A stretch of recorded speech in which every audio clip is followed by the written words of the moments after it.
spoiler warning. Spoilers! This came out like 2007.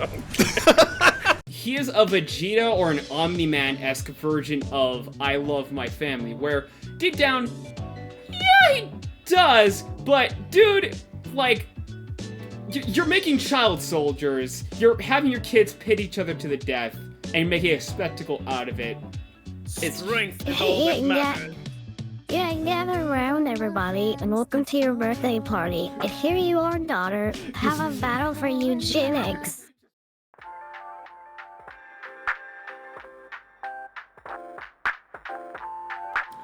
Hello, everyone, and welcome to the Autumn Colors Podcast. I'm your host, the bus driver for this little event tonight, the Sozo-sha. Today, I am joined with the girl with a schizophrenic alter ego, Smugs. Hi. AI has gained sentient. And also joining with me today is the werewolf that occasionally takes pictures of girls, Arashi. Oh god, that's how you start. That's how you bring me into this. Oh, you're lucky. I like the guy. Listen, skipping ahead, he's the best side character in the manga. Like I said, you're lucky. I like the guy. That's good. And last but not least, joining with me is the magical girl masochist with big tits and balloon nails, Marie. Hello!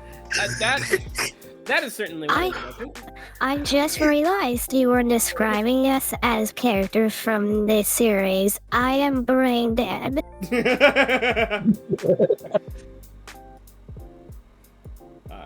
It takes getting used to. Yeah, so, yeah, it's been a bit since I did this, but this one is going to be somewhat different, and for full context, because I haven't said shit about this, so, I forget when this started, but I think I made a deal with Smug saying that if she managed to make some progress in her own journey and whatnot, in actually being able to speak with a microphone, I bring her on to talk about Rosario Vampire and everything. Like, make a specific podcast episode just for that. And I don't know how long that's been going, but now she's made some really decent progress in that, and now I'm holding up my end of the bargain. Oh shit, I just realized you basically referred to me as Kurama. No, She referred to you as Ruby. I refer to you as Yukari. Oh, what's wrong? No, it's Ruby. Ruby? Oh yeah, Ruby. Ruby. No, no. The reason for that being is because the anime has that exact fucking bit where she has balloon tits. Yeah, that's literally the only joke they do with her. Yeah. Yep. So yeah, we're talking about the Rosario Vampire anime and manga. Now, I have made my points about both, but I figure having a full-on discussion with people of different perspectives would be of a different, would give somewhat of a different take on this in some way. I usually have bullet points. There's only really one fucking topic, so. Yeah. I don't know, y'all want to start?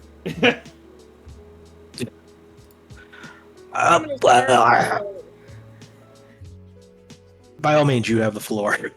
I'm gonna start with the most lukewarm to cold take that has ever been stated about Rosario plus Vampire. The manga's better.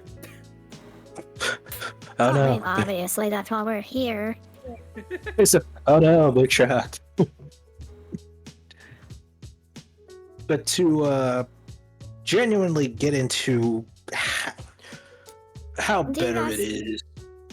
Do you guys want to start with the first volume, or do you want to just get to season 2? Honestly, because of how, like, how different this one is, we can just kind of start somewhere and work our way around talking about it. Right, because I was about to say, it's not many chapters, but these chapters are long. Yeah, I've not read a lot of Rosario plus Vampire. I have, like, the first, like, volume. I have volume 1 3, and 4. I'm missing 2. I don't, because I couldn't find it at my local Barnes & Noble. But Bastards. from what I've read, God, the amount of restructuring and weird shit that they wind up doing to make it so that all the girls are shown in the first few episodes of the anime is so fucking weird. Right. Because in the manga, they're actual characters. Yeah, They just so happen to like the same guy. They're actual characters, and they actually become friends at some point. So the anime is so weird. Yeah, and the fact that Tsukune's lynching was saved for the very end of season 1. Yeah, and the thing is that they treat that like it's a big moment, but in the manga it's like 2 chapters and it's over. It is a very big moment in the manga, especially considering the repercussions from what happens. True. True. But go ahead. I truly think that saving it for the end of season thing is a logical thing, but if you're gonna do that, you need to focus on the stories that are less important, because the fact that it takes until, I want to say, volume 5 for Mizore to show up for the first time, that's a very big thing, because it's very much like, oh, she's basically just been a Tsukune stalker since volume 1. We just didn't really see her. Right, because in the manga, we go through 5 or 6 full arcs before she even shows up, and one of those is Ruby, and good Lord Arashi, if you do not use push to talk, I will strangle you.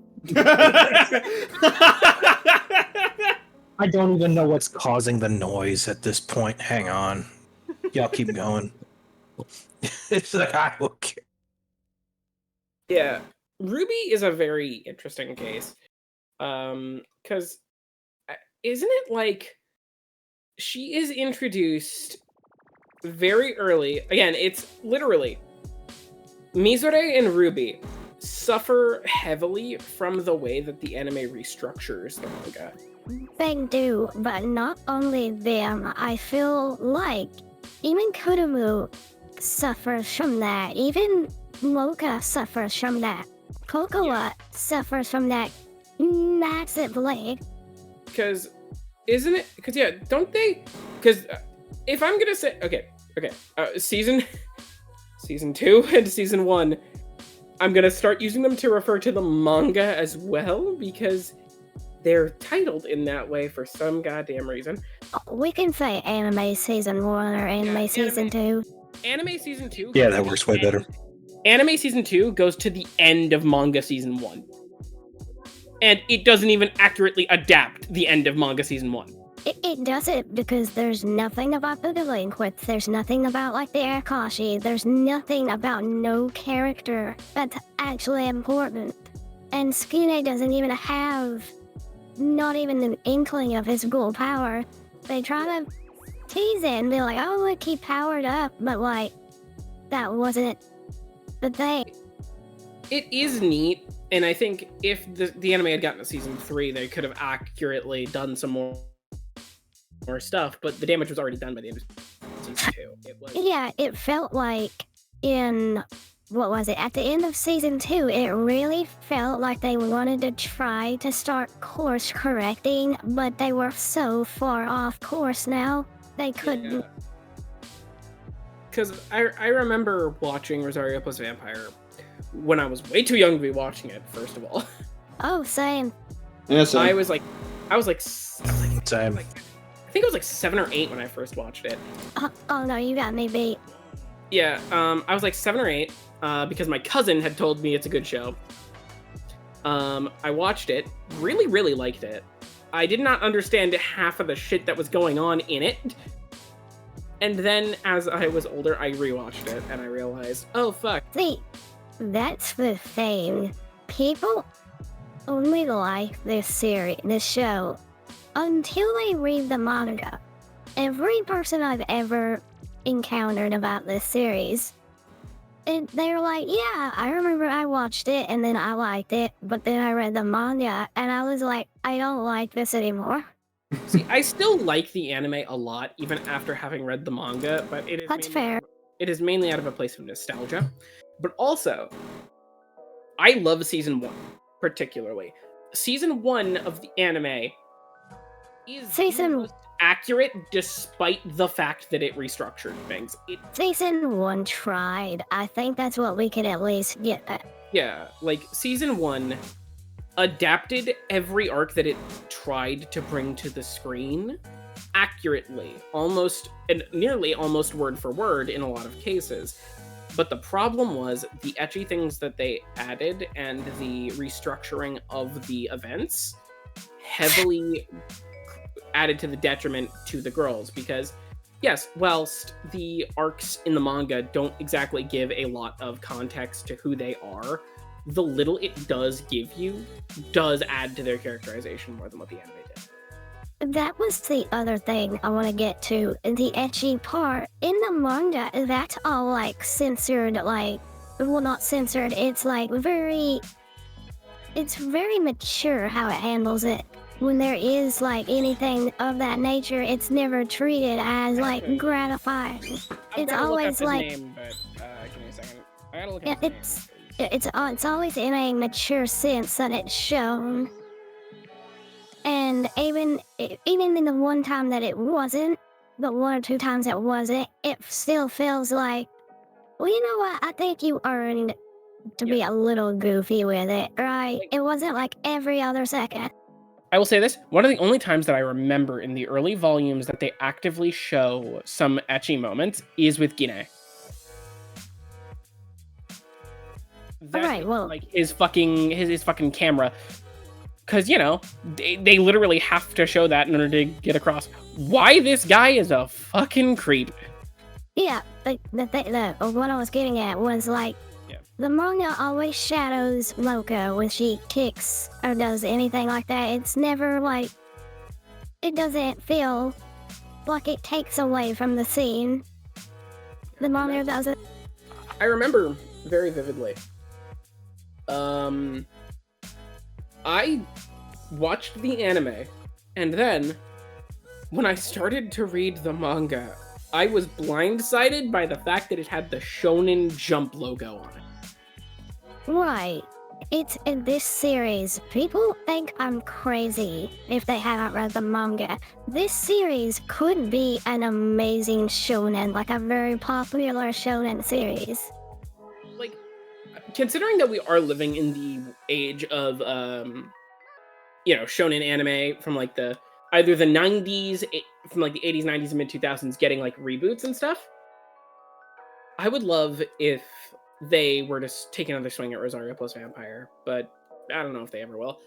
Right, because after a while, it stops being a harem series, and it just becomes, like, a shonen battle, like, with... Hell, I wouldn't even say in the early days it was a harem series, because they made it very, very, very, like, Yeah, it was very actiony, because there was, like, the entire, duo fight with Skira and Mocha near the end of season 1. Spoilers.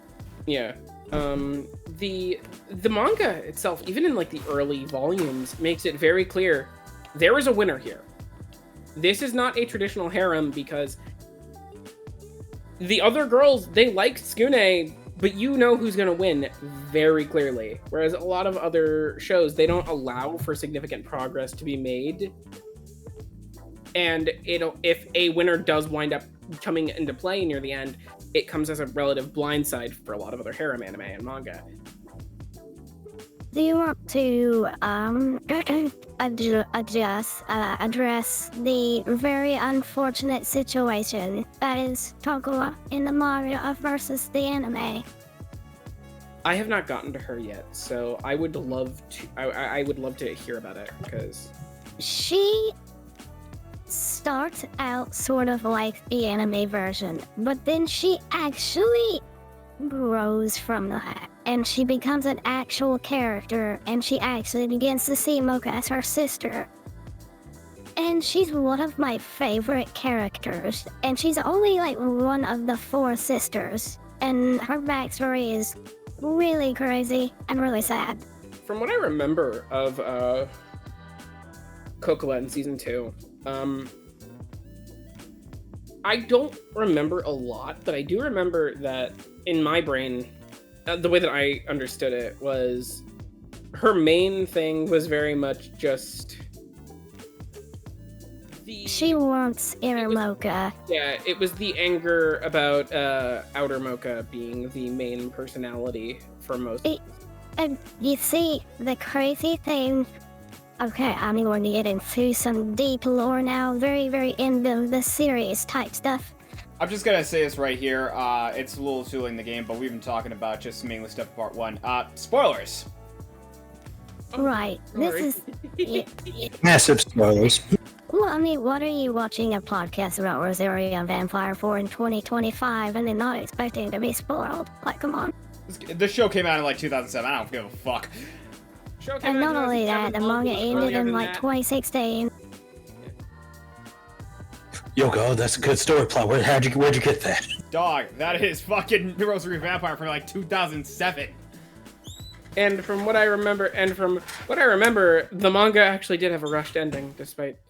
It did. Yeah. It did. But it was good. It felt conclusive, and it didn't feel rushed, but it was rushed. Yeah. The thing that I want to bring up about that is that the anime completely, again, massive spoilers. Turn the video off right now. Okay? Or pause it, or The go watch anime, or read. the anime removes everything about Jinokuro and Akasha. Those two do not exist in this timeline at all. And it's like, well, how does this story even move forward to its ending then? Yeah. Because Akasha, for everybody that does not know, and cover your ears again if you don't want to hear it. Or if you don't want to hear it, pause the video, go read the manga, come back. Read, nigga! Read! Oh, God. Akasha is literally outer Mocha, Damn. in a sense. Oh god, sorry. So, Oh, sorry. yeah, go ahead. I don't know, I've been kind of like just sitting by. Do you want me to give like my full thoughts on both the anime and manga, or? Yeah, you can go ahead. We're just yapping Okay. right now. Sorry. Yeah, it's fine. It's fine. I've been because again, I have like done fucking research for this goddamn series for 2 videos in a row, so I've been just like taking this back seat now because it's just like I wanted to hear what you guys had to say, but it's just like for me personally.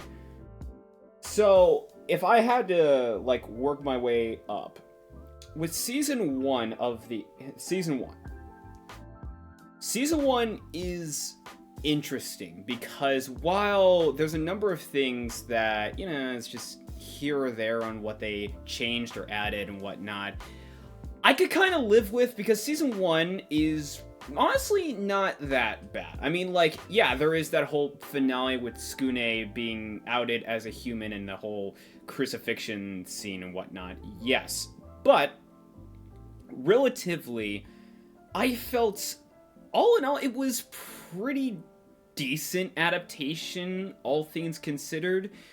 There were some things missing, there were some things that could have been left out, but overall it was, and upon reading it, like, this was, for what they were doing, you know, this is actually, like, it's not too far off the mark. Changes, like, characters show up either earlier or later in comparison, but relatively it's fine.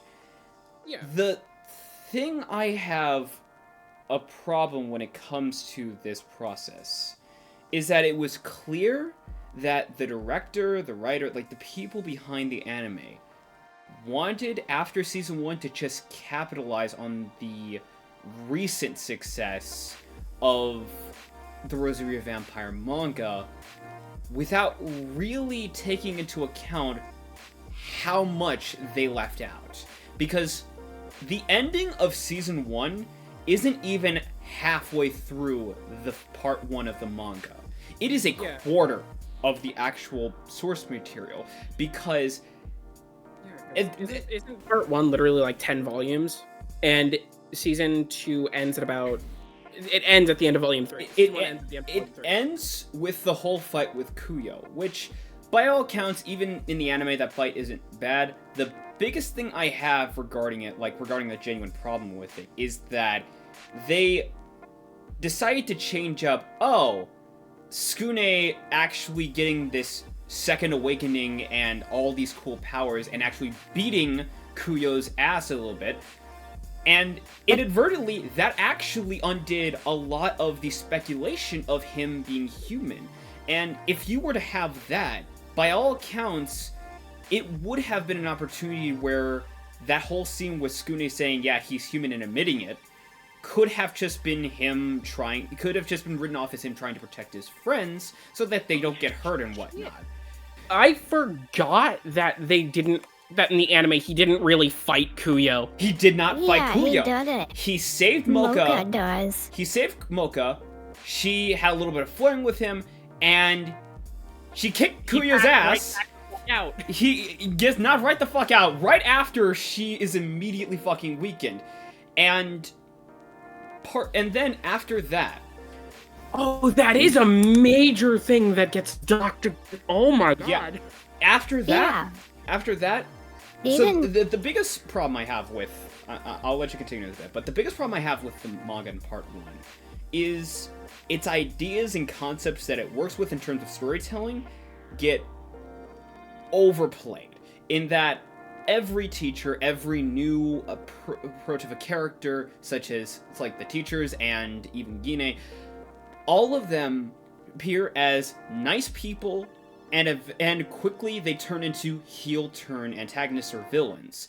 And some of them just get their ass kicked and don't come back. Others get their ass kicked and come back later. Others get their ass kicked and actually become more friendly with everybody. And the problem, the problem I have with that is that it, for my taste, it does it way too frequently throughout the entirety, to the point where it's just like, this really feels like this is kind of the only card this series is playing. So, and especially when you consider that every conflict that happens before Tsukune has his vampiric transformation is the same, where there's a problem, Tsukune rips off the rosary, Mocha transforms, and kicks the enemy's ass, and then gives a bit of like a life lesson or whatnot for Tsukune, or some warning and so on and so forth. That's kind of the formula.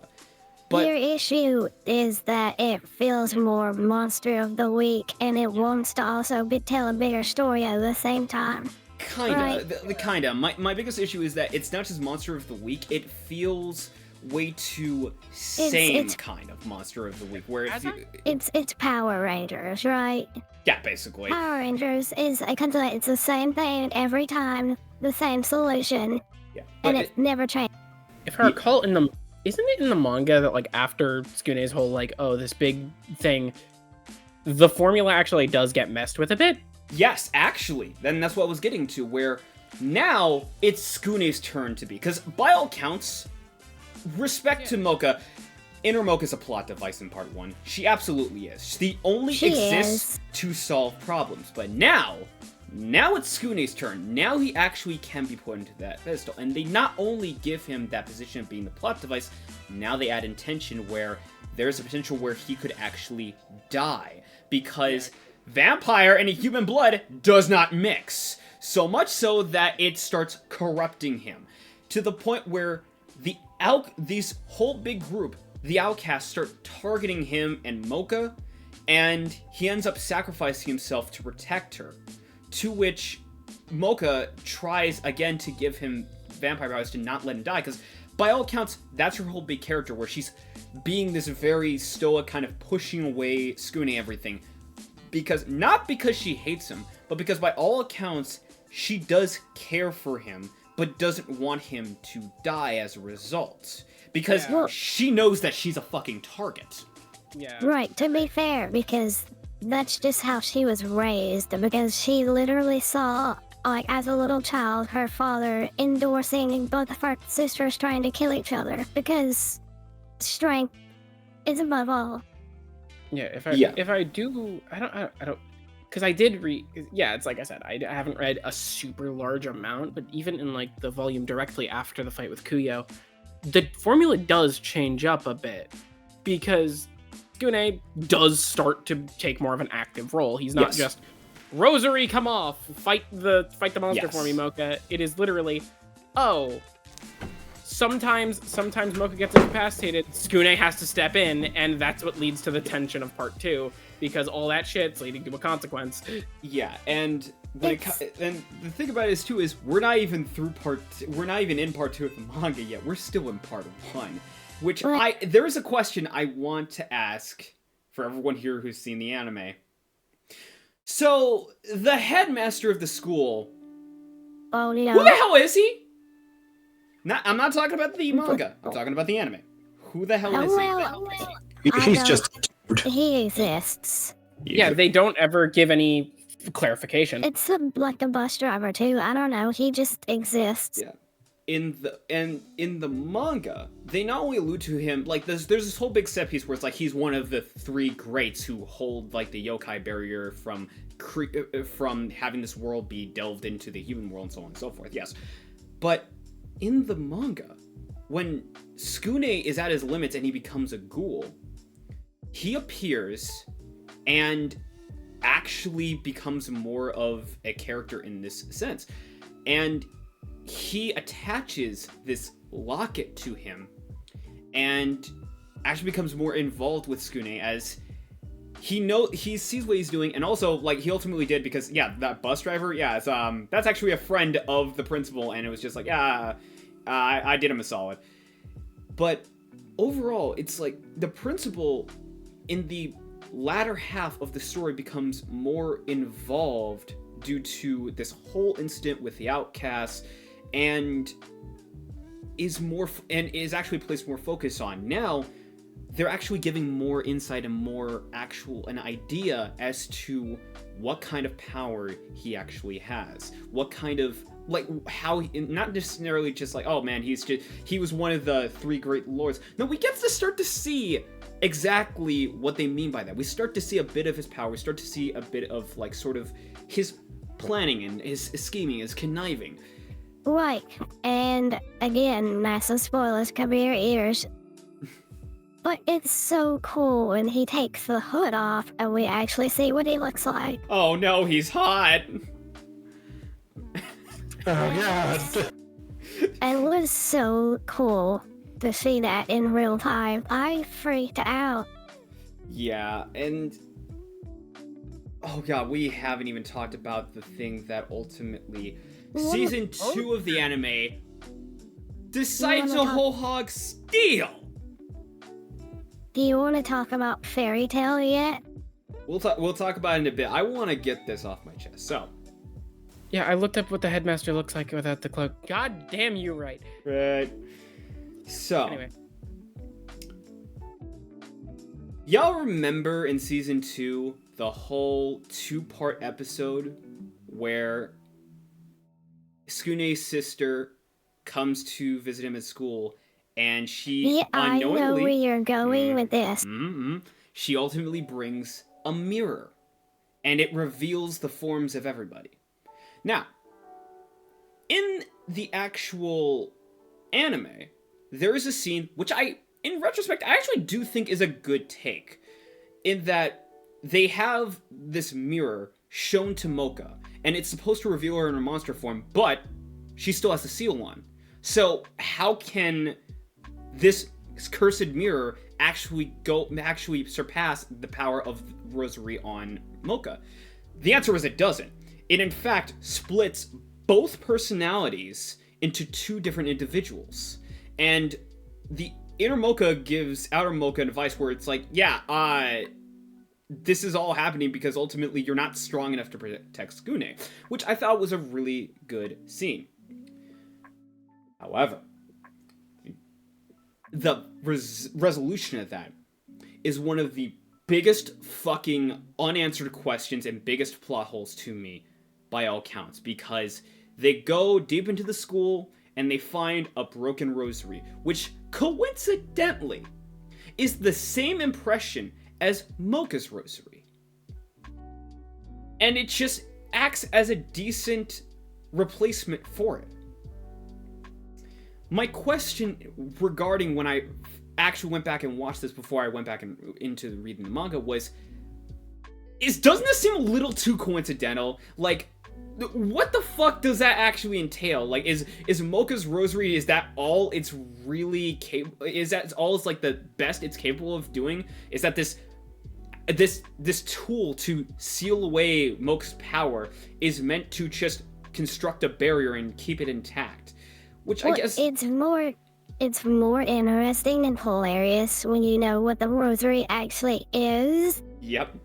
And I was like, it's just like there's just more stuff that does not add up. Like, why is it the same kind of impression with Mocha's? And considering the fact that literally the fucking episode after that whole thing went down, her sacrifice means absolutely nothing, because she gets Mocha gets her rosary back, which her dad conveniently just had on hand waiting for Skune. Yeah, and just has like a spare. Yeah, like, how many of these did you make? I just knew this would happen. Okay, Rashi, I've been silent about that, but dude, you need to fix your mic. You're on ear rape, dude. Ah, yes. How convenient. You came asking. How about now? You're fine. How convenient. You came asking for my daughter's rosary. I have a spare right here. Here. Okay. Right, like, because just again, we've addressed, like, Akasha does not exist in this continuity. They don't bring her up. Oh, big magical artifact.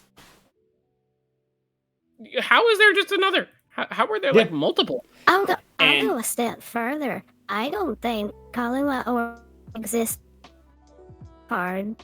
I don't Honestly, think they even thought that far. Fanfang doesn't exist. Yeah, you're right, he doesn't. But the reason why I was getting to this is because in the manga, this is an actual plot point in the final arc of part 1. So, to add on to that whole thing, Skune gets put into the student council. Spoilers, if for a fucking over 10-year-old manga going on 20-year-old. Skune gets put into a student council, meets another person, light Yagami looking ass motherfucker, like Hokuto. You can look this up, Sonic. He looks exactly like Light Yagami. He literally does. He looks like Yagami Oh with my glasses. god! Yeah! It's like Yagami took the name of Hokuto no Ken. And if you're thinking, I don't trust this motherfucker, congratulations, yeah. But the whole thing regarding it was that whole thing for, like, because in the story, like, the barrier was coming apart and it needed to be repaired. The twist was... Yeah, the whole thing regarding that was that Hokuto had this 4D chess plan where eventually he gets to the headmaster, wounds him, doesn't kill him, but wounds him, and takes the rosary, which is just this actual, like regular Catholic cross. And that particular cross is actually the cross that controls the barrier for the school in the yokai world. And he utilizes it to deconstruct it. The reason for this being is because, and this is a big thing too, is that for Skune has been targeted alongside Mocha with all these different monsters and all these different individuals who acted nice but eventually just betrayed them. This was what set him off the edge, because this was the first time where Skune was like, this is someone I can genuinely trust, but it wasn't. This was someone that was, much like everyone else, stabbing him in the back, and this fucking got to him. And... Well, do you think that then, I know you said that they overdid it plenty, but do you think that was the point of why they did it so many times, to get you comfortable and then rug pull? Yeah, that's where I'm like a little more lenient on it because of that addition. Because if it was if that didn't happen, I would have been like, why the fuck does this continue to happen so much? And Skune doesn't fucking get it. Like, that's my biggest thing. This keeps happening, and Skune never really clicks that, oh, that might be a person that wants to kill me. Like, other characters get this shit, like, yeah, that, I don't trust this person. But Skune is almost never one. Yeah, like, monsters are inherently violent by nature. It's just even the ones who've befriended tried to kill you at one point. Yeah. And with Hokuto, it was just a massive blow because it was just like this time, he wanted to genuinely believe this time was the one.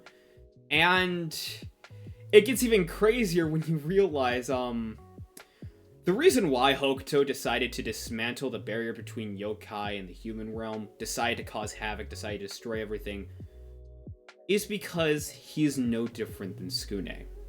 Because both of them are human. And Hokuto was living in the same kind of shoes as Skune. The major difference is he had ultimately been given these monster powers, but he had gone past the point of no return, and at this point he was just like, he had like the genuine hate and malice for so long, he decided to turn it to the world of the demons and yokai. Because now he despises this world and blames it for everything that has happened to him. Whereas with Skune, despite him being in the same position with his vampire powers, Skune loves this world and the people around him and wants to protect it. So, by all accounts, that whole story leads to partially dismantling the demon realm and the barrier and the worlds crossing into one another and all of them fighting, like Mocha, Skune, and the rest of the class, like trying to fight and get the barrier back to normal. And through that, while Hokuto doesn't really say, it's just like, alright, well, I'm a good person now, or you know what, it's just like, yeah, I was an idiot. This point where it's just like, he actually does realize Skune is just like him. And if things had been different, maybe maybe this whole thing could have been prevented. If they had met so much earlier, this could have been prevented. And so he decides to help Skune and undo his actions by putting back the actual demon world. And with that being the conclusion for part 1, I'm just like, you know what? It's not the best manga I've read, but ultimately I was just like, I like that ending. Now, part 2, which now we can get into Fairy Tail, but part 2, I do want to say, before we start on Fairy Tail, I think it is clear that, by all accounts, when I was talking about, yeah, you're doing this Monster of the Week thing too much, I think the creator knew this. I think the creator knew that, okay, I've been doing this way too long, and I don't like doing this constantly. I need some new ideas. So he decided ultimately, at some point, to take a break with this story. Most likely look around, because he has a lot of inspirations for his works, not just Monster World, but a lot of works like Tim Burton and everything. And sort of just think, where can I go with this story? Where can I, like, take it in some directions? And while I don't think everything was planned from the get-go or anything, I do think for the most part, like, this story being more like, you set up this whole world, you set up these characters, you introduce this, everything, and now instead of going, alright, let's keep the same formula throughout it, now we're going, let's expand on this. Let's introduce new characters, but expand on what we already have. Leading to Fairy Tail. So, Smug, if you want to go off. Oh, I wasn't prepared for that yet. Okay, so do you... Pressure. Okay, so do you want me to... I do want to address one really freaking awesome scene Skune has at the end of season 2. And it's when he's fighting Kuyo. And before they even start fighting, Skune gets in this man's face and straight up tells him, "Get out of my way, or I will kill you." Yeah, he's... Oh man, like so much...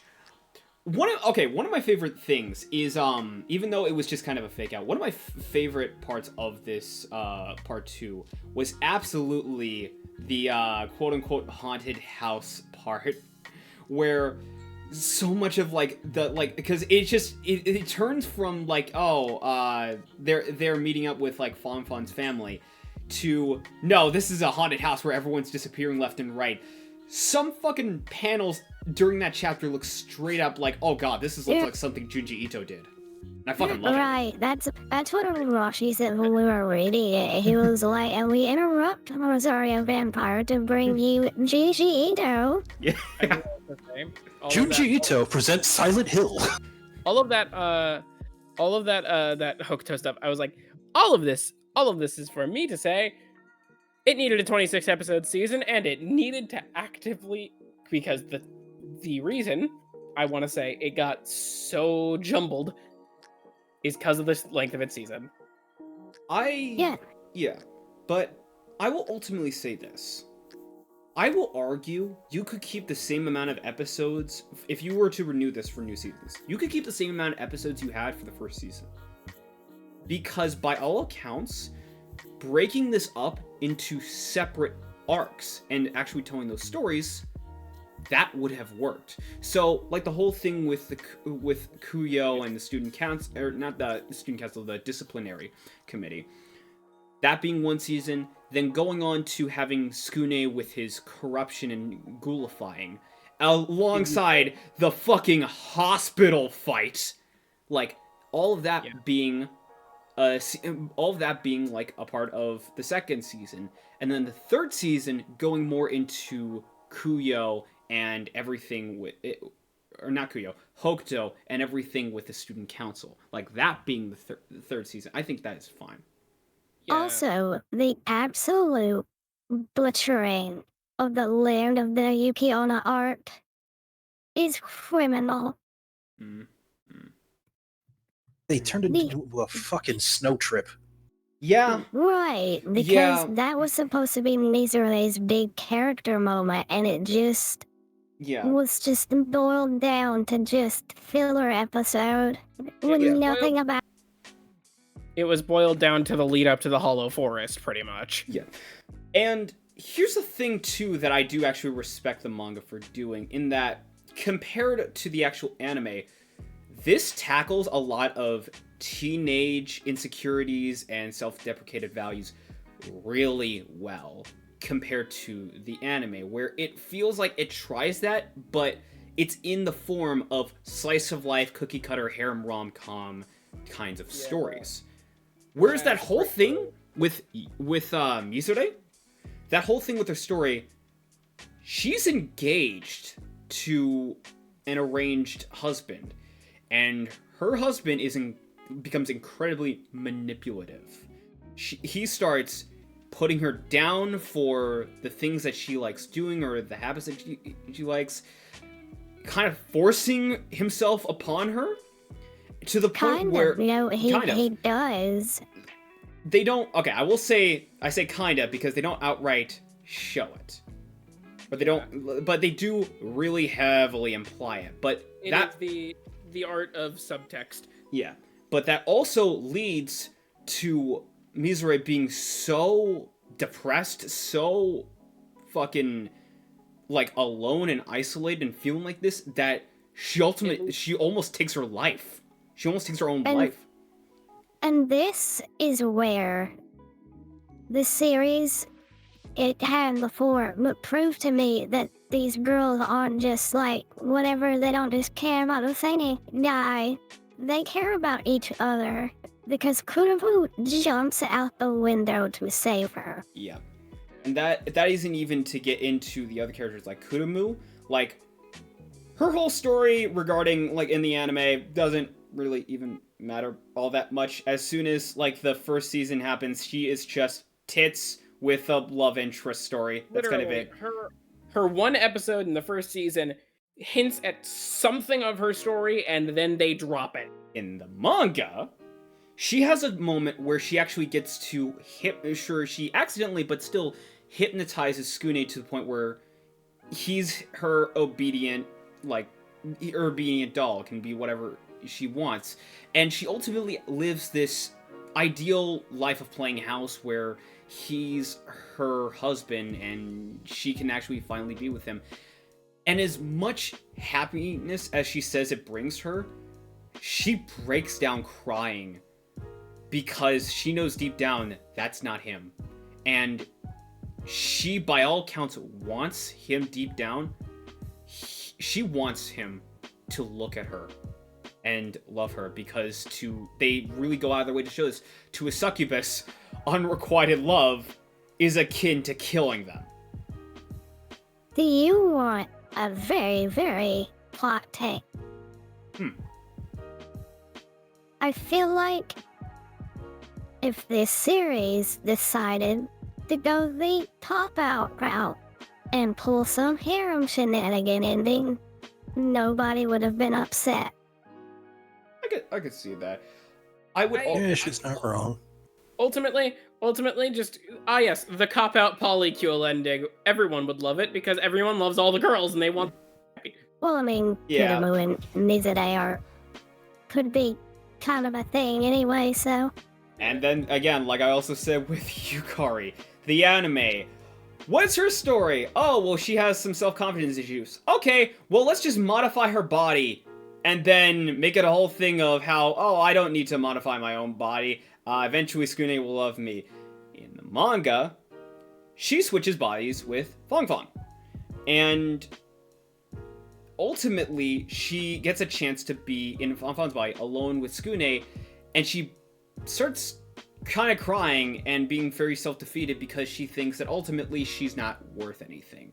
Yukari isn't worth anything. She's worthless, she's pointless, nobody cares about her, to where Skune gets pissed because ultimately, and this is something that was actually kind of took me aback when I first read it, Skune looks to her in terms of being like a genuine inspiration. Like, she's one of the, in terms of like, while all the other girls are very powerful, Yukari is almost like the immediate moderator of the group, where she feels like, while she may not have all these special powers, she may not be a vampire or a succubus or a snow woman, her character and whatnot is sort of, in its own way, like the bow that ties these guys together.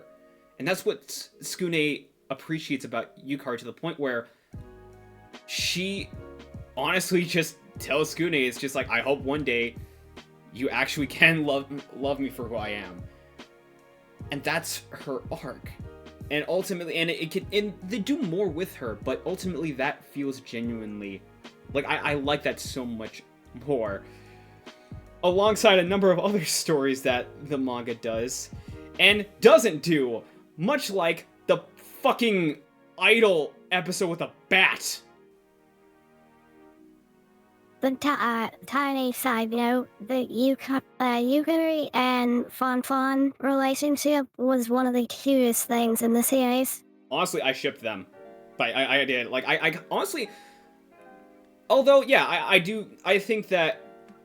I'm a firm believer in this, where even if you have a series, like, kind of start out as a harem and whatnot, I'm a firm believer in, hey, give these characters involved, like, some light at the end of the tunnel.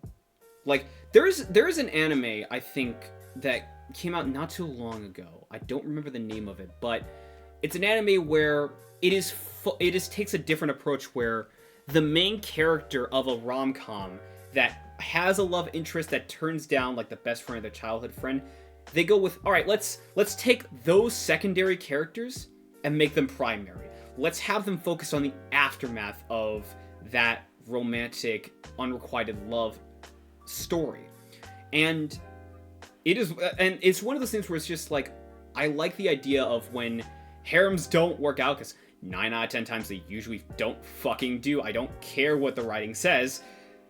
When it doesn't work out, I do like the idea of there being like some sort of either light at the end of the tunnel, some silver lining, or at least like someone better suited for these other characters when it's clear that they don't have a chance in hell with the other characters. Yeah. See, you say better suited, and then that at the end of Rosario Vampire, I was really Honestly, I was kind of shipping Kurumu and Gin together, honestly. I think they were kind of an actual, like, they were kind of hinted at an actual relationship a little bit. Yeah, they just seemed like they would be really good together for all the, like, the interactions they have. I did for a second think about, like, what about Mizore, but then I remembered there is a part in the manga where she legitimately said, look, I don't care if Skune doesn't love me, I don't care if I end up, like, single most of my life.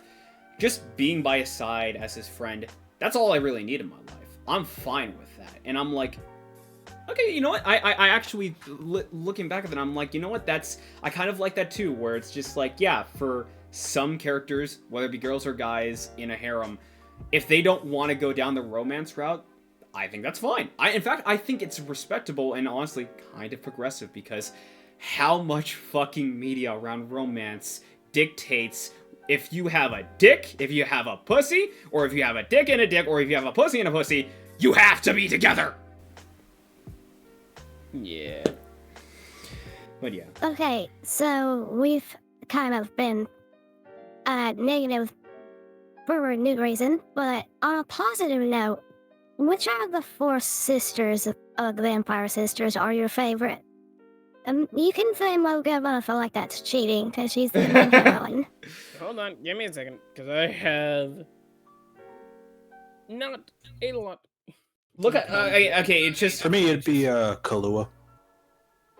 Honestly, like, if you want to look up what they look like, just look up, like, Rosario Vampire Akashia family or something like that. But personally for me, I like Aqua. Aqua is so great. I love Kahlua though, but Aqua is so great. Now, granted, yeah, okay, look. Honey, get some other relationships outside your fucking sister. Oh my god. Like, Yeah, that's that fucking was weird. That But- was the weirdest part, is like, it just kind of comes out of nowhere though, and I'm like, Yeah, but... I mean, considering her backstory, I kinda get it. But at the same time, holy shit. Lady, you fucking get off Tumblr. Anyway, it becomes Yasuga vampire. I like her, essentially, like, at first, her introduction, not exactly, like, the best, because, again, she does come off like that in a lot of ways. Comes off mad badass, like, nigh unstoppable in a lot of ways, but definitely like that. But when we do get more focus on her character and how she treats Mocha, it is very much the case of, like, no, she actually does care about her sister, and she does actually want the best for her in a lot of ways. It's just, she doesn't exactly have the best way of going about showing it. Yeah, because that was the thing I was wondering at when I read it for the first time way back. I was like, does she actually care about Mocha, or is there like some ulterior reason? And it's just, no, she actually just cares about her sister. She's just obsessive. I'll be right back. I have to go to the bathroom. Alright. While we're talking about this, like, we have not talked about one character in particular. It's not, it is one of the other 3 greats. Toho. Toho is amazing. I love him. Yeah, like, genuinely, it's like, at first, I do kind of like how they play him off. It feels like Master Roshi, except without all the sexual harassment. You sure about that? Look, she puts Mocha in a reference, and that's kind of it. That's kind of the extent of his perversion. Also, let's not pretend like it wasn't kind of funny. It was funny. It was the fact that it was fact that it was an absolute, like, just call out of a reference to one of the biggest rom-com series at the time. Like, that I was just like, the fact that they nailed the fucking reference, I just love it. But other than that, like, his involvement with the story, not to mention that whole training, like the chapters where Skune was training are so fucking good. Like, I, like, by under no means when I first read it, did I ever expect the acupuncture. Like, that was so, just, I would have never thought of that.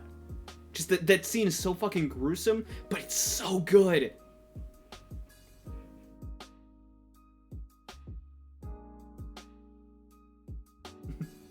Well, don't everybody talk at once. I came back during the conversation and my brain was like, huh? Okay, well, here's another pretty boy for you to look up. Go look up Toho. I believe his name is Toho Fuhai. Yeah. Oh, there he is. Oh my god. Yep, there it is. This series, the manga does not skimp on its female or its male characters, and it's appreciated. I do That's love... right, we got a little something for everybody. I find every time that I see the fucking glow up Skune gets between part 1 and 2, I'm like, Jesus. Yeah. I also, again, like, to tie back to the whole thing with Skune's training, by God, I really want this to get a reboot. I really do, because, like, okay, while there is a pretty funny chapter where they do give Ruby more to do in the actual manga, in that showing her masochistic side, it does double for showcasing, like, Skune actually getting accustomed to his vampiric powers. But that goes back to what I said. It's not happening every few seconds, so it feels fine to be like, okay, here's this silly little ecchi thing. Gee, Kanasuma, how do you feel about that? Darkness just exists. God, what the fuck is he doing? What is he doing with his hands? When he looks at me, it's like his eyes are licking me. Konosuba, why is your light ending or light novel ending like that? Holy crap. That's also what I had to say for Shield Hero, because I looked up the light novel ending for Shield Hero, and I was like, holy crap, why is this so grim dark? Oh, yeah. Like, genuinely, That's off topic. No, it's off topic. I know. And we're getting... You know what? I think we can talk about Fairy Tail, but I do want to talk about, by all accounts, the overhaul of character that they have done for Mocha. AKA, to be precise, Inner Mocha. Because at the beginning... Yeah, you mean Best Girl. Yeah. But, I mean, at the beginning... They play around with her. They do sort of hint at the fact that she is very much not going to have as much of an assertive, like, presence anymore, because there's a very early chapter where it's just like she's against the idea of polygamy, and all the girls like Kurumu are teasing her, and then she gets immediately embarrassed at the idea of, like, the fact that they're right is that she actually does like Skune, and she doesn't want him to be with other girls like that. But I rather have a preference for Outer Mocha, but Inner Mocha is very cool. Well, that's because Outer Mocha is, I don't want to be mean, but the only time I found myself liking her was when she was actually, like, showing traits of Akasha, and that feels very rude. One of the only times I really liked Mocha when it came to the manga was when she was legitimately trying to do something when she was powerless. When she was, like, taken away somewhere, and she had to do something, but she couldn't because she didn't have Skune. So her response was to break the rosary at the choker. And Jeez. Yeah, it's just like the resolve she had, and the fact that it didn't fully work, but it did bring out Inner Mocha. But other than that, like, I'm gonna be real here, it's when you realize that Outer Mocha's technically Mocha's mom. Yeah, that's what I was about to get to, is about how much of what you like about Outer Mocha is actually Outer Yeah. Mocha and not just Akasha Yeah, unknowingly doing this stuff. and it's Honestly, and that I have not fully read it, I don't know, and I will figure that out eventually. You will probably hear my horrified reactions.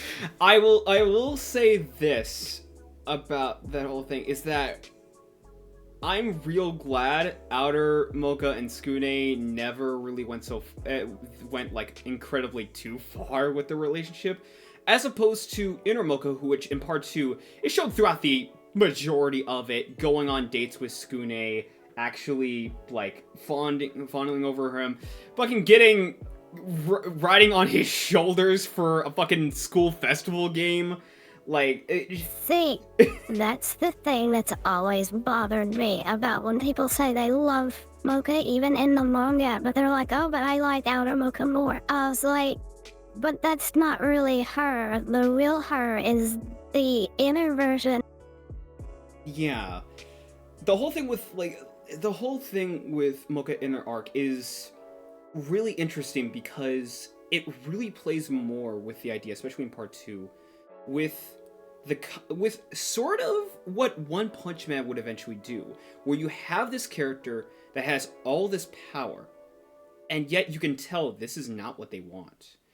Except for Saitama, that was the case of he got what he wanted, and he just led a life of depression where it's just like, he was waiting for, like, that dream of having the exhilaration of a real fight come back to him. He was waiting for that to come back. Whereas with Mocha, by all counts, there's a number of times where she was seeking ways to, at certain moments, actually be weak, so that she could actually end up living as a normal girl, like having this life that she couldn't really have because of her family and her lineage and the whole thing around Fairy Tail and everything.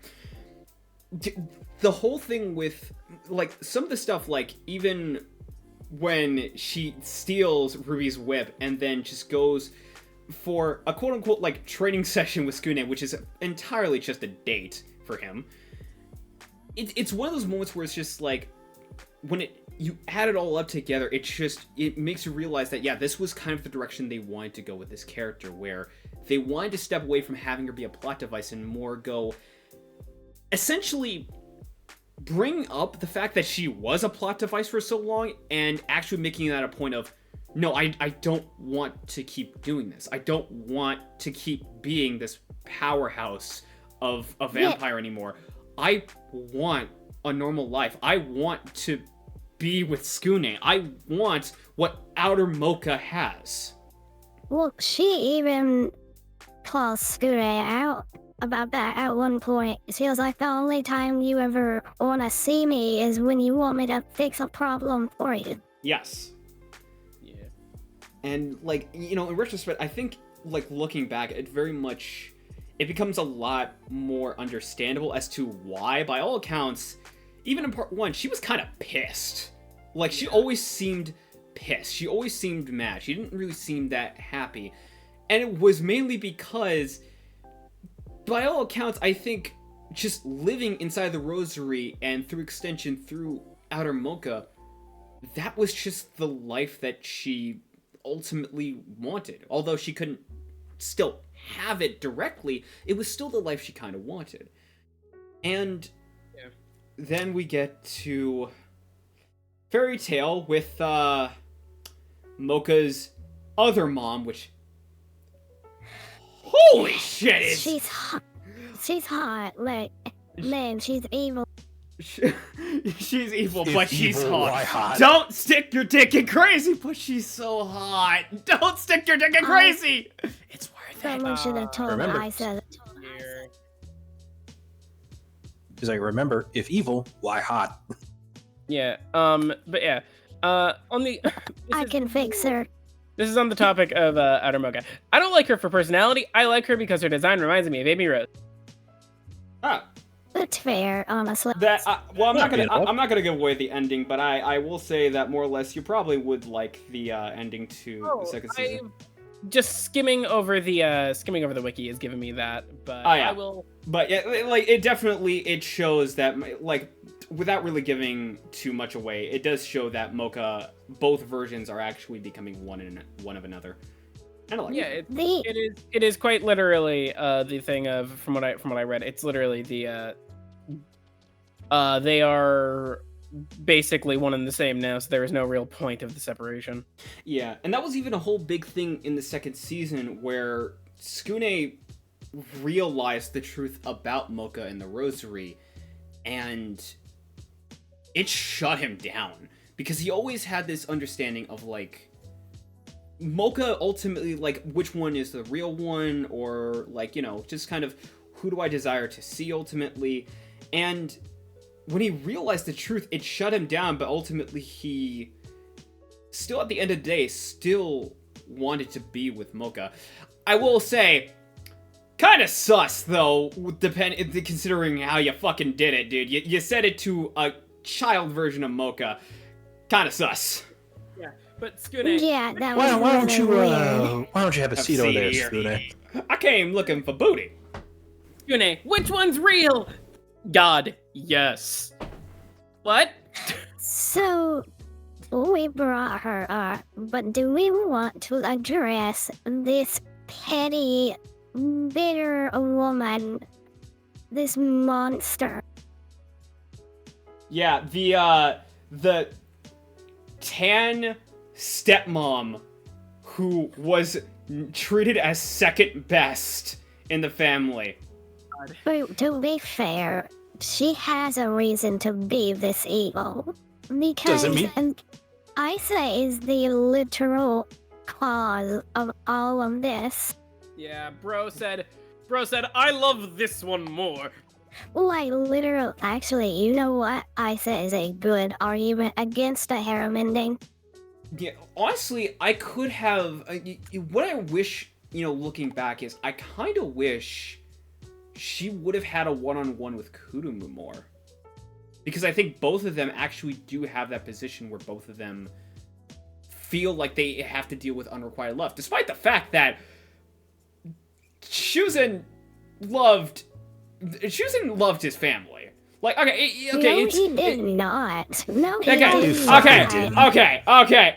Okay. To our standards, yes, but He went about it in the absolute worst way, but in his own twisted fucking mind. it is vampire standards. He is a Vegeta or an Omni-Man-esque version of I love my family, where deep down, yeah, he does, but dude, like, you're making child soldiers, you're having your kids pit each other to the death, and making a spectacle out of it.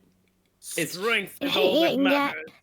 Yeah, gather around, everybody, and welcome to your birthday party. And here you are, daughter, have a battle for eugenics. Just fucking, just a fucking scene where, just a fucking around, scene everyone, here's your birthday cake, now fight over it. No, just clearly, that's the way it works, right? No, I'm just thinking of the scene from Invincible now, where Shuzen just grabs Mocha, puts her up against a rock, and starts beating the shit out of her. What's 17 more years? I can always start over, make another kid. My brother in Christ, you made 3. Yeah, Coco was just standing off in a corner awkwardly. Scoot is just out here like, I don't know what to do. It's Smokus is at her birthday party. Here's a fight to the death. Dad, I wanted a clown. Also, Isa has one of my favorite fucking expressions ever, and it's when she gets shot straight to the fucking face, and you just see, like, the interior, just the blood, the guts, and the skeleton of her fucking head just reforming. It's so fucking gruesome, but it's just like the art for this goddamn manga just upped its game with this second part. I love it. It's so cool there because you realize, like, holy crap, how invincible is this person? I'm gonna say this. Rosario plus Vampire did not deserve Ikeda. I am glad we have him. Yeah. I'm actually, like, I was actually pleasantly surprised to find out that he's actually doing another series. But that might be another topic for another day, though. Another day. that was but about the thing about Fairy Tail, right, is that they were at the same time they were dark reflections of the cast, but then they weren't.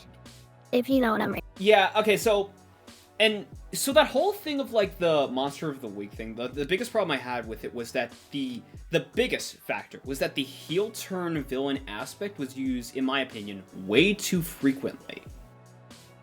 But with part 2, it is almost never present in the actual story. Characters that you think are gonna be evil or actual threat, they make themselves heard. Characters that are actually going to be more in the friendly times, they make themselves heard and more introduced.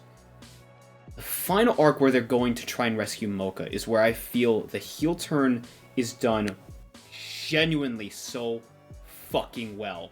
Because it is not just, oh, this one character that we know from this long ago.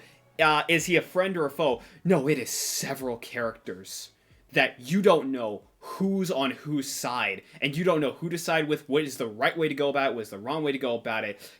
Like, everybody who just appears in the last arc almost seems friendly and on all together the same sides.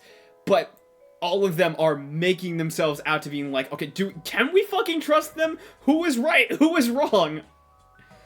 Do you want to talk about, and she was a side character, do you want to talk about the Siren? She was one of the greatest characters. That was such a sad story. Talk about, again, one of my favorite moments too is that whole like introduction of that arc also is great because it does show the results of Tsukune's training. Because she gets kidnapped, he goes to rescue her on his own, and all of their punches, all of their attacks, everything they do at him is so much slower. He is so used to fighting with Mocha that now everything is just moving at a crawl.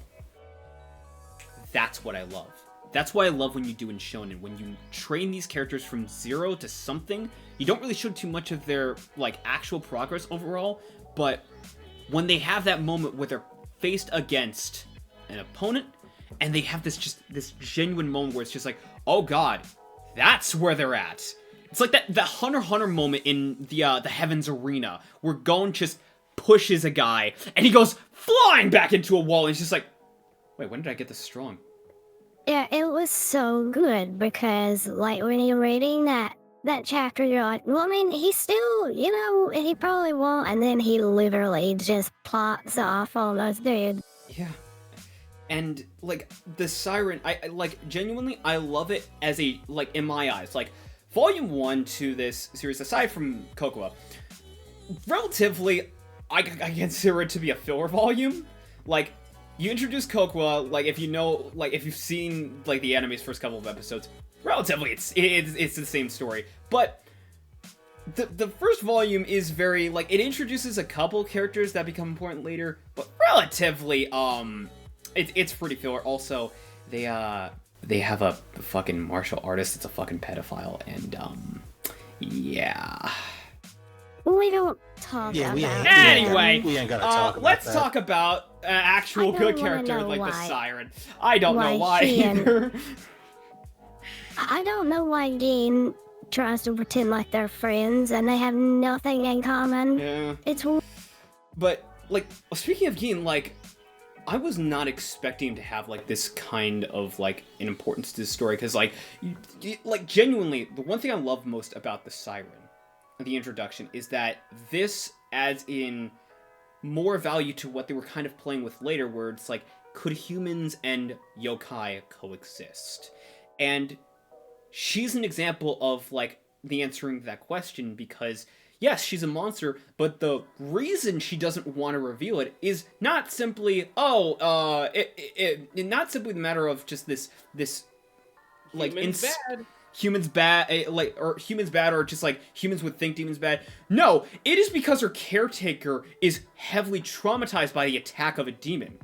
So she doesn't want to tell her the truth out of fear that she's in all that love, all those years that she's been spending with him goes down the fucking drain. So when Fairy Tail shows up and starts ruining the shit and everything, it really plays with the idea of, like, can humans and demons, like, coexist genuinely very early on, to when, by the ending, they really do, like, try to actually focus more on that in some way. Now, granted, I think that the final fight could, like, okay, that final arc is...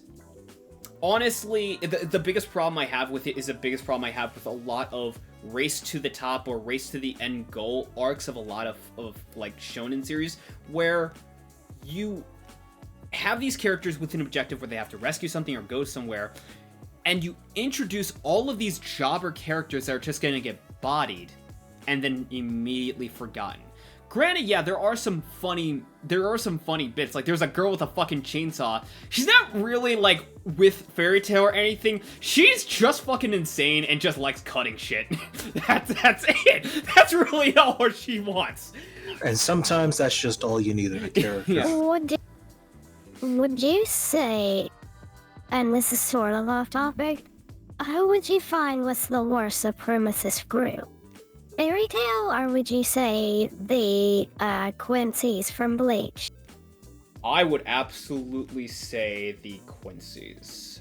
I think, because here's the thing, like, with Fairy Tail, it is clear that pretty much they're reprising, like, what Hokuto was sort of fighting for, where they wanted to sort of deconstruct the border between human and demon, and sort of just let demons, like, sort of roam free and everything and destroy humans. But the Quincy's are spirit Nazis. Or in some cases, Literally soul Nazis. either that, or, and I talked to dudes about this, just like, a lot of the things that the Quincy's do in the Thousand Year Blood War arc, you can also contribute that to Catholics.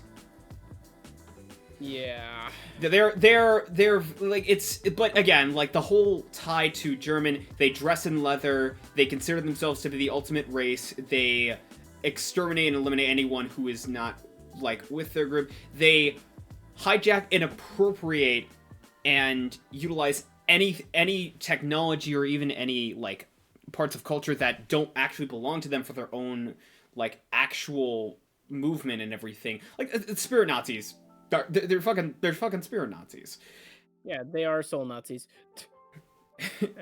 But with Fairy Tail, it is, I don't know, in comparison to, like, the spirit Nazis from Bleach, the Fairy Tail is very, like, you brought it up earlier, but yeah, it's a movement with a petty, like, a petty objective. It's a very one-track kind of mission. It is pure anger without an end goal. Yeah, basically. It is essentially, like... It's more, organized chaos. Yeah. Sort of Joker-ish. That, or in terms of it being compared to other anime, it is Kid Buu with a more, like, pettier personality. Because Kid Buu... Like, Kid Buu is one of my favorite characters in Dragon Ball, but his personality is very much just very one-track mind, where he's just... He just wants to destroy. And that's it. He just wants to destroy and here to have fun and, like, genuinely have a fight to the death. That's really it. And... Yeah, that's what makes him so dangerous comparatively. Yeah, like, is that he not only has sort of the mindset of a child, he also has this, like, genuine body of a child, and it's just, like...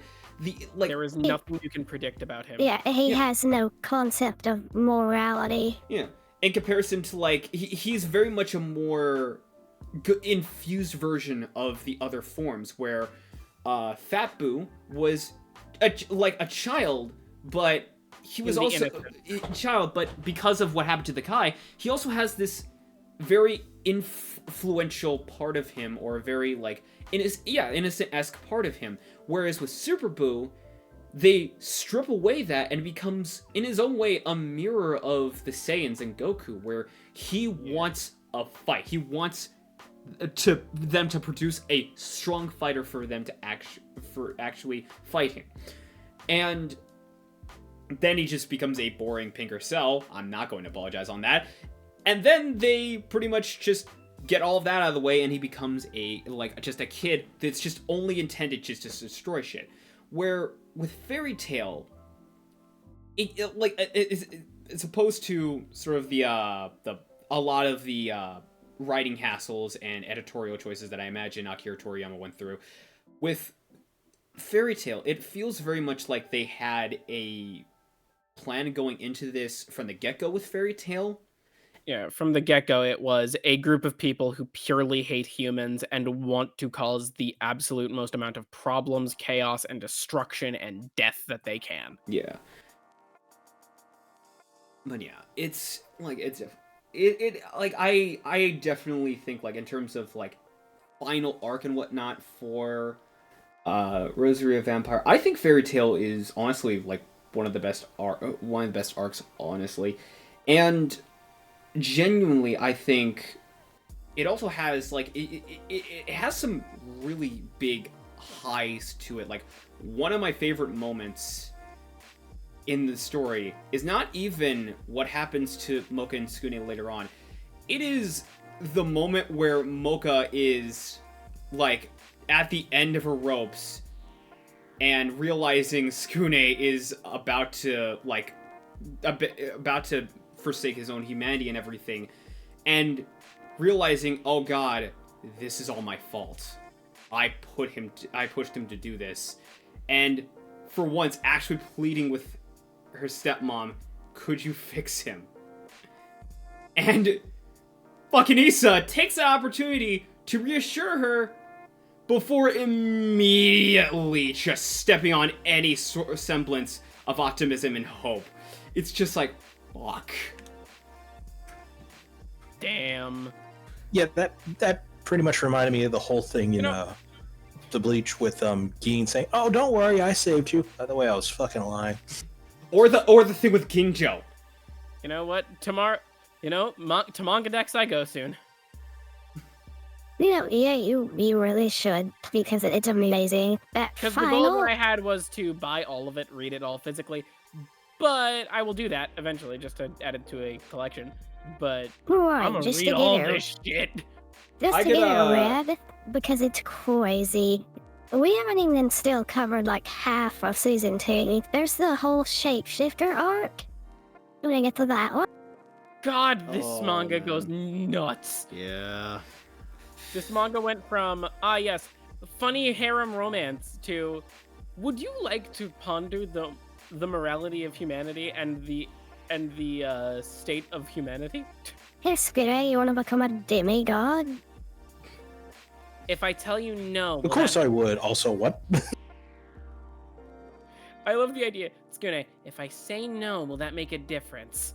Also, the level of creativity with this series. I mean, it's just like, how many characters in the span of the entirety of Shonen... Well, I'll just say Shonen, not even Shonen, like, Jump or anything.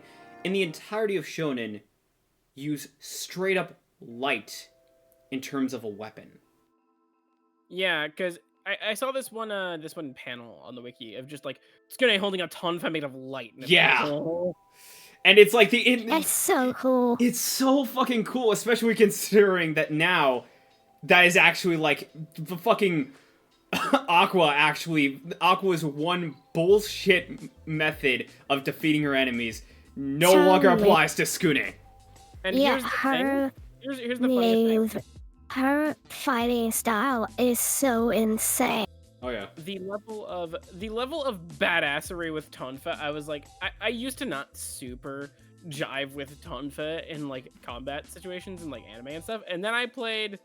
This is all relating to that, but we'll get back to Rosario plus Vampire. I played Trails from Zero, and I was like, oh shit, Tonfers are cool. And then I see Skune holding a light Tonfa, and I'm like, god damn it, I didn't know they could get more cool. Also, Skune is hot. Can we just agree with that? No more yet. Oh hell yeah.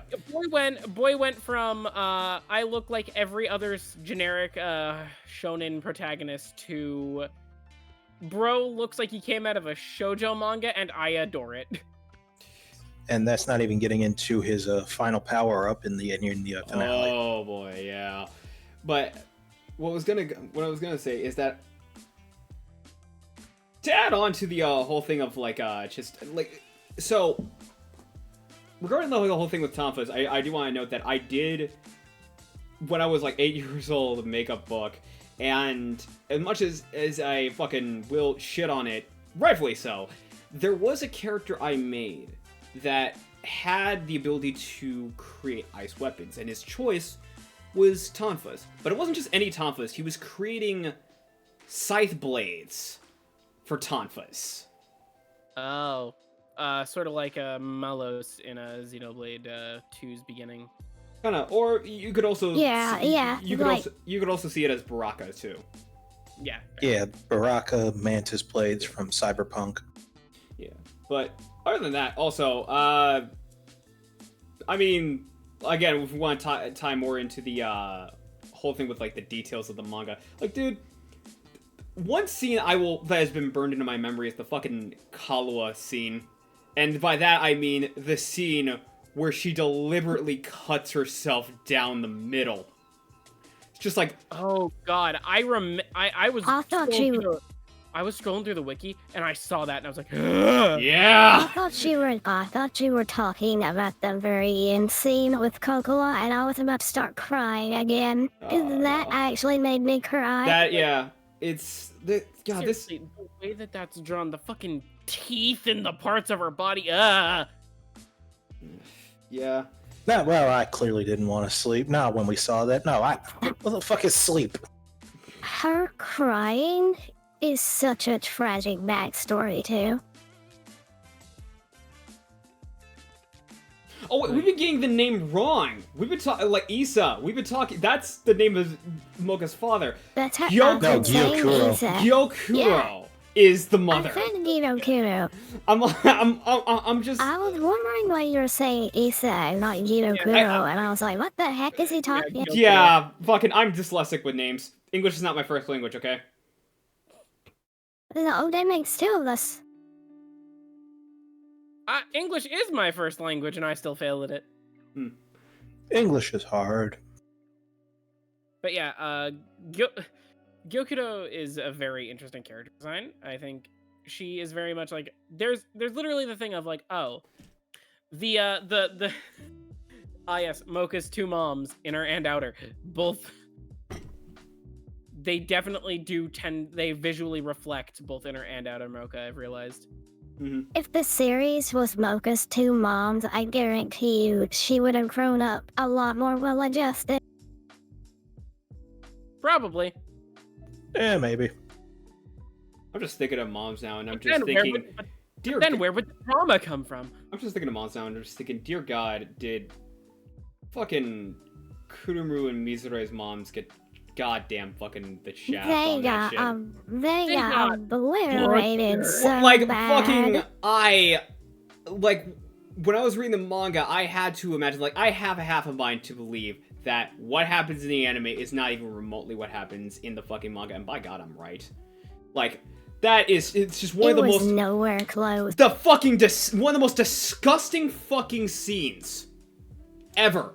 Like, him being kicked and by Mocha, and then landing face first into one of his mom's crotches and hand first into one of his mom's cleavages. It's just like, and them immediately going like, "Oh man, why date my daughters when you could have us?" And I'm just like, I like the manga so much better because they do try to pair up Tsukune with like their daughters. But yeah, but they're also real characters too. Yeah, and they also are like actual moms because it's clear that their daughters make a stand where it's just like they don't really want to date Tsukune like that, or they don't want to really just kind of just go out of their way to they want to be more honest with themselves essentially, and that's where that chapter focuses on, and that's what I like. Yeah. I forget what his name was, but it's the ogre boy guy at the beginning. He has such a graphic death scene in the manga. Oh yeah. It was oh my God. Was it the guy who appears for the first time? Like that guy. Yeah, that guy. Yeah. Yeah. Dear God. Yeah, and it's like, because the series hasn't done anything like that till that point, and then it just happens, and you're like, oh, so that's how it is now. It Yeah. really is. Oh, remember that funny harem romance? Now we're going into actual gore territory. Have fun. I will say the one thing Nah, that fuck all that. We have Mortal Kombat up in this bitch. the one Or thing the joke I make is, hey, we were a funny harem romance manga, now we're Tokyo Ghoul. it's interesting because it's almost even meta because both anime sucked at adapting the manga. Yeah, it's literally, we were a funny romance harem, now we're Tokyo Ghoul. Enjoy. And it's Probably made sense in the manga. Probably Like- made sense in the manga. Tsukune to everyone in season 2. fucking the one thing I will say I do like out of everything about the second season's anime is, interestingly enough, it is the chapter that is genuinely just a conclusion to part 1. And it is when Tsukune goes back to see his mom. Yeah. Yeah, because I forgot they never address that until just the one chapter, and then he gets there to his mom, and his mom almost has a panic attack. Yeah. What I hate, genuinely, what I hate about season 2 of the anime is just straight up, I was like, a lot of this is weird. And now I'm realizing they tried to jump straight into certain things, and I'm like, Yeah. that's not what you do. That's not what you do. Season Right. Yeah. It's like, there's that scene where they're all fighting over Skune, and it's like, where did all of this friction come from? We were all like joking and laughing, like not even an episode ago. Yeah, and now, because like they keep jumping into later story arcs and then attempting to justify it, and then because they haven't given us the actual context, they can't. Yeah. And also, I know we haven't really said it much, but again, list of characters that got shafted by the anime. There's a long list here. One of them being Ruby. Ruby. Yeah. So Ruby, Kakura. So manga readers, you remember how like Ruby was this character that was working for the principal of the school and everything, and was also trying to assist Tsukune in his training, and eventually would become a more important character down the line in terms of the final arc. The anime. Oh, let's just have her have all these different jobs and say it's a long story. Anyway. See, that would have been a funny joke if they had kept her actual story significance. Yes. But you see, the thing is, I could forgive the anime, right? If it was supposed to be, It's a long story, that would have worked so well.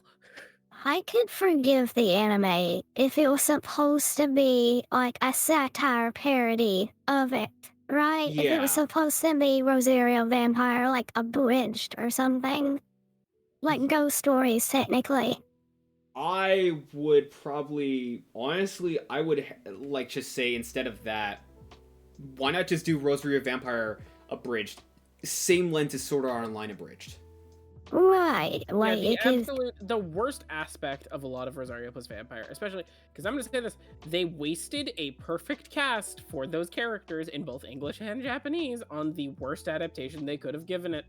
Yeah, that's Yeah. the worst part, is that every single one of those voice actors were awesome and probably the ideal picks. I'm just gonna say, because my mind was like, oh man, because Mocha has like an alter like personality when it comes to her other form, and also has a different actress.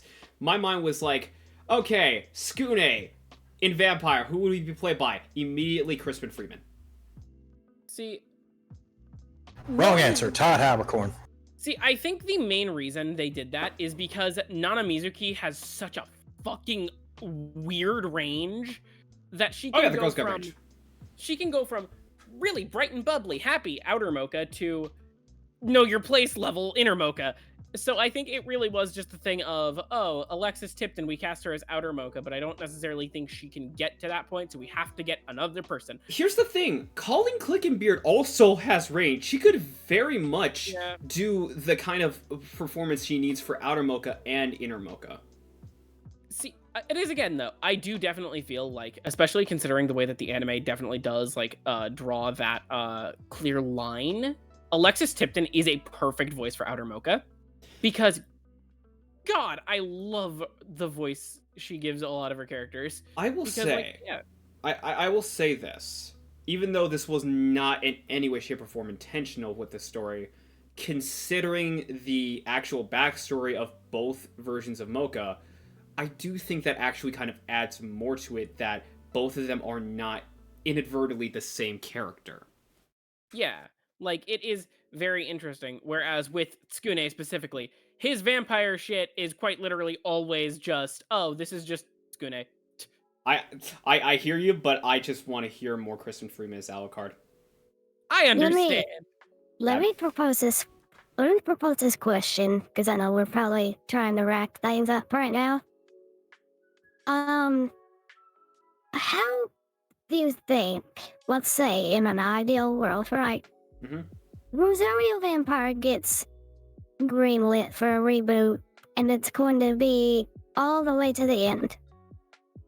Yep. How do you think public perception would be regarding the series? Do you think people would give it a fair chance, or do you think they would write it off? I think a lot of it would be people who are nostalgic for the original at first. And then it would have a sort of, kind of like what Ranma 1/2 currently is doing, where it was a lot of people who were really excited because it was Ranma 1/2. And then the quality of the show started drawing people who hadn't even heard of Ranma to it. I think that's what would happen. I am just gonna, because I am so familiar with internet outcry, I'm just gonna say this right now, 100%. Well, I think that there are plenty of people on the whole that, yeah, I do agree that there are plenty of people who either have never read the manga, which by all accounts, read the fucking manga, and actually watch the show and be like, oh man, this actually is so much good. I 100% believe there are going to be those people where it's just like, oh man, they're rebooting like this series. Oh, they're making it dark and edgy. Oh god, what the fuck? Like, this is nothing like the original story. And then there are going to be people who are like, have you read the original story? That mixed with, and I'm just going to throw this out there, animated by Studio Bones. Studio Bones would be Immediately such shuts everybody up. Yeah. Holy crap, Arashi. Like. But yeah, I think with. Hey guys, you want to tell me when my mic up? But yeah, I will say. I think everything's also okay to me. Yeah, but yeah, Sozo, with the joke I'm making here, I was gonna make a joke. I hear your Crispin Freeman as Vampire Tsukune. I raise you, Crispin Freeman as Hokuto. Crispin Freeman as Hokuto, though. Or Brian Drummond. Fair. Wait, it should be what's his Brad Swale. No. Make it Brian Drummond and just have him do his best light impression. But as Ryuk. God, it would be really fun if they actually did get Brad Swale to play Hokuto. Brad Swale, make him play not even remotely the same character. But yeah, I think a lot of but yeah, I definitely do think if there was to be a reboot, it would definitely be like how a lot of people, I'm assuming back when Brotherhood was airing, it was all this whole thing of like, this is a very different tone from the original. And everyone would just be like, yeah, the story was different tone in the manga. So it'll just be that situation again. I remember with sorry to cut you off, but I remember with Fullmetal Alchemist it being at the start because it was around the late 2000s. I was very much like, I was already a major fan of 2003 at that time. When I saw that it was airing on Adult Swim, I was watching. I'm just like, huh, this show looks different. Why? It's just the same stuff from Fullmetal Alchemist. Why is it like I don't get it? Yeah, and then it gets into the stuff that wasn't covered. Yep. You see, I think Fullmetal Alchemist would have an easier time. Fullmetal Alchemist doesn't have to fight the stigma that it's a harem series, or that it had a very, very bad, like, pervy version of it. That is true. That's an uphill battle. I feel like the series would have to fight.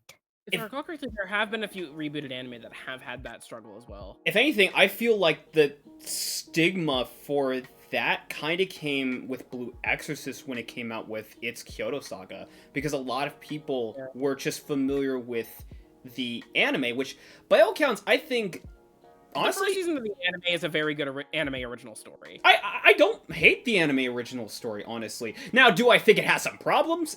Yes. A lot, yes.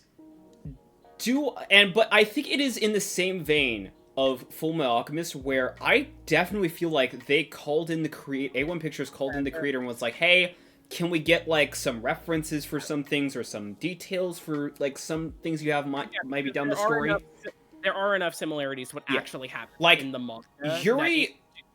Yuri at the time, like Yuri in the first season looks very similar to her manga counterpart. Yeah. Yeah, but yeah, that whole backstory, which I believe they have adapted in full now with the Blue Exorcist anime, which I'm so glad that since last year they have finally decided to give it another go. But yeah, I'm so glad with that. Is that just that? Oh god, that whole backstory with Blue Exorcist, just oh man, I won't give it away, but just wow. Yeah. The thing that I think would happen is... No, we'll give that away in the Blue Exorcist podcast, just like how we spoiled. Oh, I will absolutely do that. Are you kidding me? The Blue Exorcist podcast! But yeah, I think if there were to be a reboot, right? Mm-hmm. Just jokingly, right? Like, this is off the top of my head. I think the trailer for it would initially lean into the vibe of the original anime, and then all of a sudden it would, like, for like the first couple of clips, it would like lean into like the vibe of the original anime, then all of a sudden shift when it starts going into the stuff that the anime never covered. I propose one of two things for like announcing it. Either one, do the SpongeBob thing of the lost episode where it's just SpongeBob walking around and funny, everything is just, that's it? That's the last episode? That was just a bunch of cheap walk cycles! Then it would just Studio Loan, babe, Then it would just cut into like an actual trailer for the new shit. Or two, and this is more interestingly, do what the Rocky and Bullwinkle trailer did. Are any of you familiar with that trailer? I am not.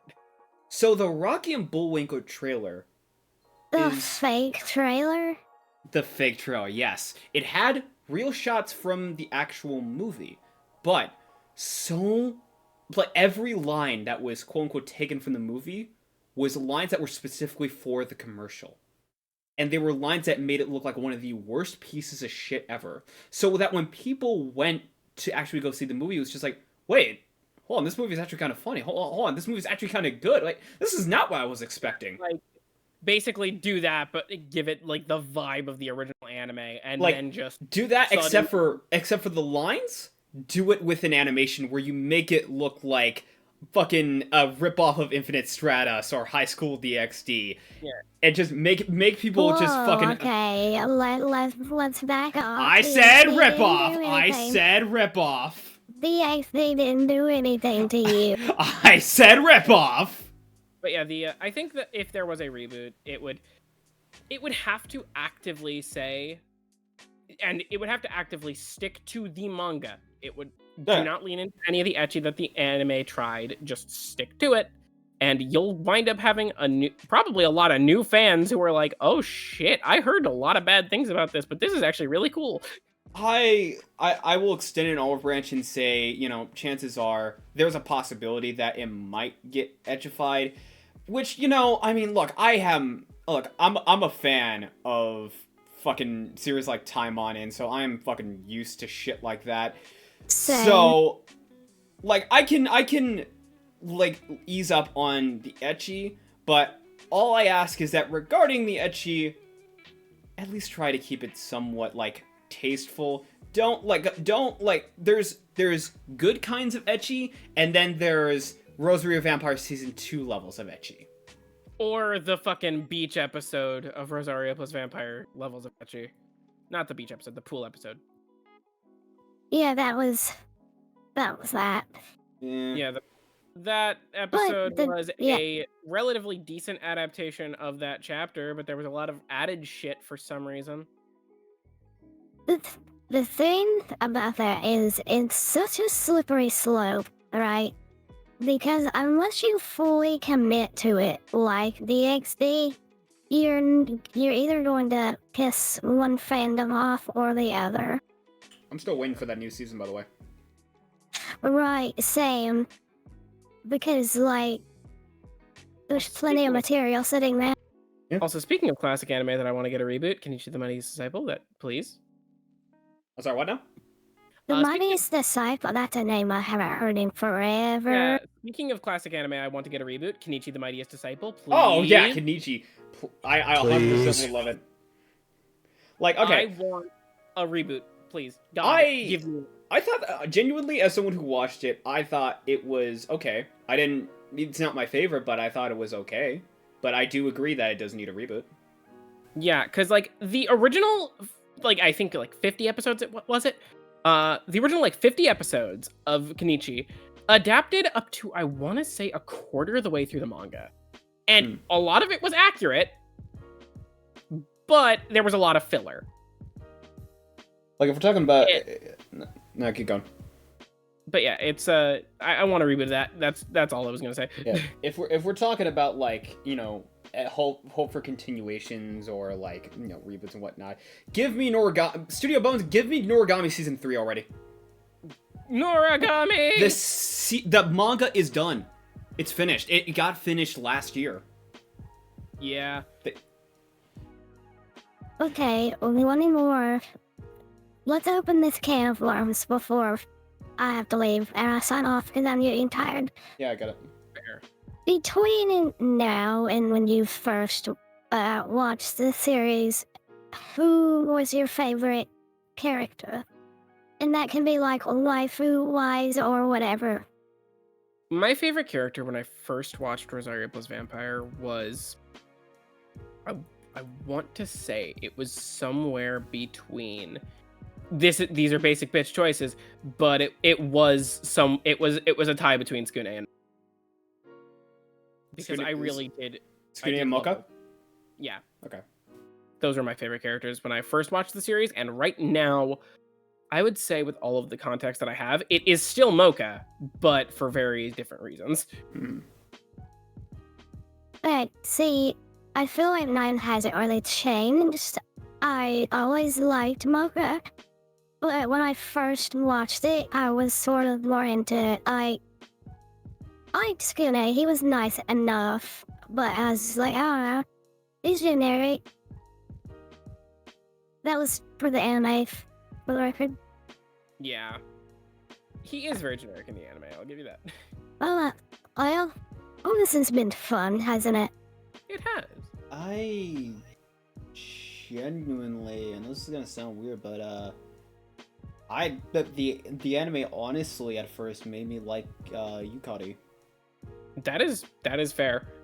Like, I thought, you know, relatively her being really into Mocha was kind of funny at first because I was fucking 8 years old, but relatively it's just like I liked her, and also I have that whole parent fucking, like, the parent episode and everything. I just kind of found it funny that her family is just normal. Your family is just normal. Her dad and her mom are not even, like, crazy or anything. They're just a happy dad and mom.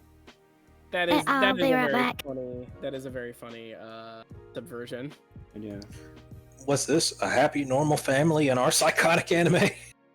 A happy, normal family in this show, not for long. I'll be right back, Yeah. I don't know. I think we can just kind of call it at this point if we're done. That is fair. Well, it was nice to actually talk to everybody today. Yeah. See you guys. Good night. Yep. Good night, stream, chat, video, whatever. Yeah. Goodbye, podcast listen people. Also, if you guys want to plug anything, feel free to. I don't really have I anything. don't have my Shadows review done yet, so I can't plug that. What? Yep, I'm good here. Yeah, if I were to.